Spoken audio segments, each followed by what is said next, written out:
네, 우리 지역의 현안을 추적해 분석하는 심층온 시간입니다. 네, 얼마 뒤면 5.18 광주 민주화운동 기념일입니다. 42년이라는 긴 시간이 흘렀지만 진상규명 작업은 더디기만 한데요. 관련해서 특집 다큐멘터리 제작한 우종군 기자와 함께 오늘 이야기 나눠보겠습니다. 어서 오세요. 네, 5.18 42주년 특집 다큐멘터리 제목이 나를 찾아주죠. 네.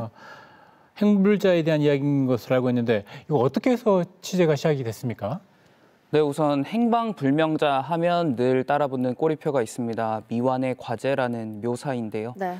그동안 언론에서 깊이 있게 취재가 이루어지지 못했던 이 행방불명자들을 기획 취재하게 된 계기는 저희가 살아계신 그분들의 가족들을 만나고 나서 이후부터입니다. 가족분들께서는 40여 년이라는 세월을 정말 그야말로 속절없이 기다린 거 아닙니까? 직접 만나보시니까 어땠나요?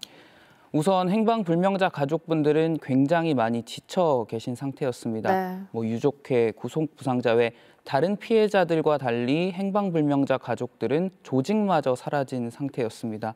이 때문에 이분들이 어디에 계신지, 또 살아 계신지, 또 얼마나 계신지 이 부분들을 저희가 쉽게 접근을 할 수도 없었고, 하지만 또 어렵게 수소문에 만난 가족들은 굉장히 큰 고통을 호소하고 계셨습니다. 매년 5월이면 언론에서 가서 똑같은 질문들을 하고 똑같은 답변을 했지만 개선이 되지 않는 것에 대한 굉장한 큰 고통을 느끼고 계셨고요. 그래서 이 행방불명자 가족들을 가장 지근거리에서 만나본 관계자들 인터뷰를 저희가 하기도 했었는데요. 한번 화면으로 보시겠습니다. 정말 찾고 싶죠. 내 남편이고 내 가족인데 아예 그게 기다려지죠. 정말로. 두 번째는 많이 지쳤죠. 지치기도 하고. 그러나 포기란 게 있겠어요? 겉으로만 그런 말을 할지 몰라도 속은 그렇지 않죠. 항상 어디선가 언론이든 신문지상이든 뭔가 나오면 혹시 하는 그 마음 왜 없겠어요? 아직도 있는 거죠. 네, 뭐 어떤 심정으로 가족을 기다리며 살아오셨을지 참 가늠조차 사실은 안 되는데요. 이렇게 80년 5월에 행방불명이 돼서 가족 품으로 돌아오지 못한 분들 지금 얼마나 되는 거죠?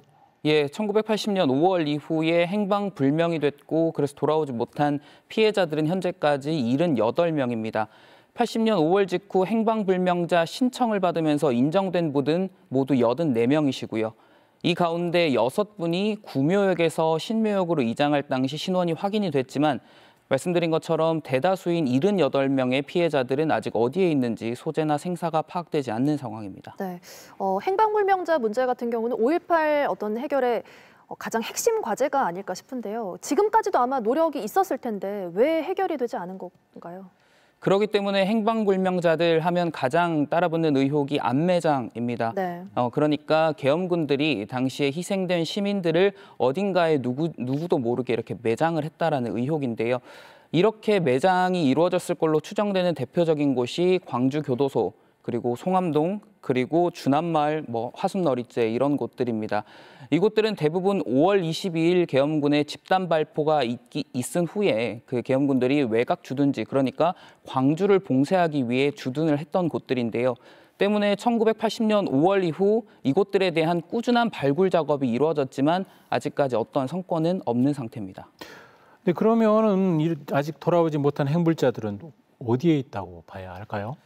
그렇습니다. 그렇기 때문에 안매장지의 발굴에 성과가 없었기 때문에 행방불명자가 돌아오지 못하면서 자연스럽게 또 다른 의혹에 대한 힘을 얻고 있는 것이 시체 처리반입니다. 그러니까 계엄군들이 안매장된 사체를 다시 어딘가에 그러니까 매장을 했거나 혹은 소각을 했거나 혹은 이런 의혹들이 나오고 있는 것인데요. 예, 그런 재매장을 했을 것이라는 의혹이 나오고 있습니다. 그러면 이번 취재 과정에서 방금 말씀하신 이제 시체 처리반 관련된 어떤 뒷받침할 만한 정황이 나온 게 있을까요? 그렇습니다. 저희는 이 시체 처리반의 의혹을 취재하는 과정에서 11공수 여단으로 당시 광주에 파견됐던 한 하사관을 만났습니다. 5월 23일 주남마을 일대에서 버스 피격 사건이 있었을 당시에 그 현장에 있었던 인물이기도 하고요. 또 공교롭게도 이 주남마을에서 안매장된 채 항쟁 기간이 끝난 이후에 발견된 최수길 씨라는 분의 사촌지간이기도 했습니다. 예, 이분에게서 시체 처리반의 단초가 될 수 있는 어떤 증언을 저희가 듣기도 했습니다. 화면으로 한번 보시죠. 그때 일부 인원들이 다시 광주로 내려갔다고 들었습니다. 복장을 복장을 그 육군 복장으로 그 변복을 바꿔 입고 그래서 광주 간다고 그랬던 것 같아. 그래 얘기를 하고 그래서 광주 가는구나 그런 생각을 했죠.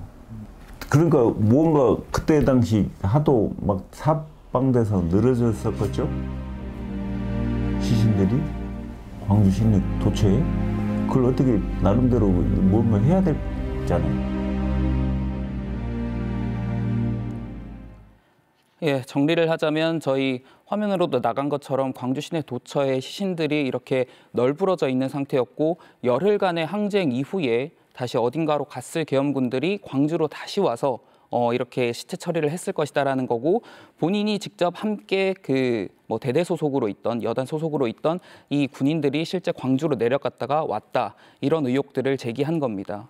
때문에 진상조사위원회에서도 이 계엄군을 포함해서 다른 어떤 시체 처리반 의혹에 대해서도 지속적으로 추적이 이루어지고 있습니다. 네. 네. 이번 취재 과정에서 40년 만에 그 신원을 되찾은 무명 열사도 있다고 들었습니다. 어떻게 밝혀지게 된 건가요?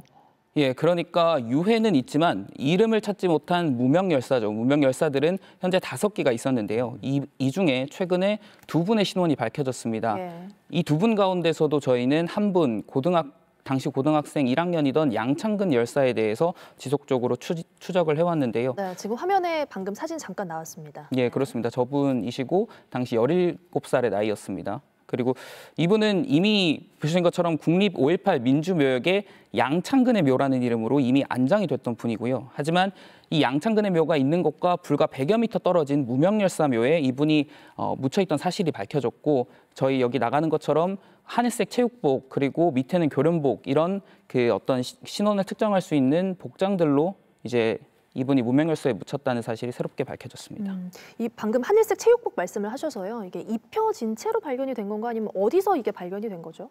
그렇습니다. 여기서도 그 당시에 얼마나 급박했는지를 저희가 또 볼 수 있는데 이 희생된 시신들을 망월묘지로 묻으면서 그대로 이분들이 입고 계셨던 옷들을 매장을 했었습니다. 하지만 이것이 다시 구묘역에서 신묘역으로 이장을 하면서 이 유품들이 기록관에는 현재 보관돼 있는 상태입니다. 네. 묘가 바뀌었다는 건 정말 유족 입장에서 너무 황당하고 정말 참담한 기분일 것 같은데 어떻게 이런 일이 발생할 수가 있었던 건가요? 예, 저희가 이 다큐멘터리를 기획 취재하는 과정에서 양창근 열사의 형님 되시는 분을 만났는데 우선 그 소식을 들으면서 굉장히 마음 아파하셨고 어머님을 가장 많이 떠올리셨어요. 그 이유는 어머님께서 이제 아들이 19일 휴교령이 내려지고 그 이제 도청 상무관, 병원, 뭐 시신 있는 곳이든 어디든 찾아서 이렇게 다녔는데 찾지를 못했고 네. 그 소식이 들린 게 5.18 이후 한 달 이후인 시점이었는데요. 그때는 이미 아들이 땅에 묻혀 있는 상태였고 확인을 해볼 수도 뭐 지문 채취를 해볼 수도 없던 상황이었습니다. 참 아들 시신도 못 본 채 그 아들의 죽음을 받아들여야 했던 상황이었네요. 그 당시에 그러면 어떻게 이 피해를 당했는지 확인된 내용이 있나요? 그렇습니다. 저희는 양창근의 죽음을 어떻게 돌아가셨는지를 추적하는 과정에서 이 양창근이라는 사람이 죽어 있는 모습을 가장 마지막으로 봤을 친구를 찾았습니다. 소설 소년이 온다의 주인공 동호를 연상케 하는 고등학생 문재학 열사입니다. 이분은 잘 알려진 분이기도 한데요. 예. 이분이 국민학교 동창이셨습니다. 국민학교 동창이었는데 친구가 죽어서 도청으로 온 것을 보고 어머님께 이제 장례를 치러줘야 된다라고 하면서 도청에 남았다가 결국 27일 최후 항쟁까지 남아서 결국 운명을 달리했습니다. 저희가 어머님을 만나봤는데요. 어머님 말씀도 한번 들어보시겠습니다. 내가 25일, 6일 도청회를 갔었거든. 그러니까 5일날 간게 그래 집에 가자 그러니까 한참이라고 고개 숙이고 있더니 엄마 창근이가 죽어서 들어온 것 같다고 그래. 창근이를 어떻게 처리를 해야지 그냥 그래 놔두고 가겠냐고 그렇게 말을 하더라고. 네, 그래도 이제 희생자를 기억하는 증언을 듣게 된 게 그나마 좀 다행이라는 생각이 들긴 하는데요. 늦었지만 앞으로 좀 이런 억울한 사례가 더 나오지 않도록 빨리 진상규명이 돼야 될 것 같습니다. 네, 이번에 기획 취재, 다큐멘터리 제작하면서 느낀 점 좀 많았을 것 같습니다. 끝으로 행방불명자, 무명열사와 관련해서 하고 싶은 말 있으면 해주시죠. 저희가 일부 만나본 행방불명자의 가족들은 아까 말씀드린 것처럼 지쳐 있었고요. 그리고 또 더욱이는 늙고 병들어 계셨습니다. 그렇기 때문에 이분들을 한 분 한 분 만나보면서 느낀 점은 시간이 얼마 남지 않았다라는 생각이 들었어요. 하지만 반면에 계엄군, 이 진실들을 고백해야 될 계엄군들은 전두환, 노태우는 지난해 숨졌고 그리고 그 핵심 인물들은 여전히 입을 열지 않고 있는 상황인데요.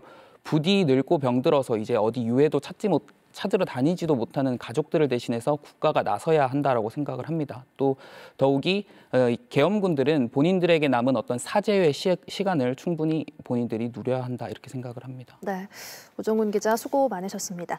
자, 5.18 민주화운동 42주년 특집 다큐멘터리 나를 찾아줘는 오는 5월 12일이죠. 다음 주 목요일 밤 9시에 방영이 됩니다. 5.18 민주화 운동에 대해서 또 유족들의 아픔에 대해서 공감하고 다시 한번 느끼는 시간이 되기를 많은 관심 부탁드리겠습니다.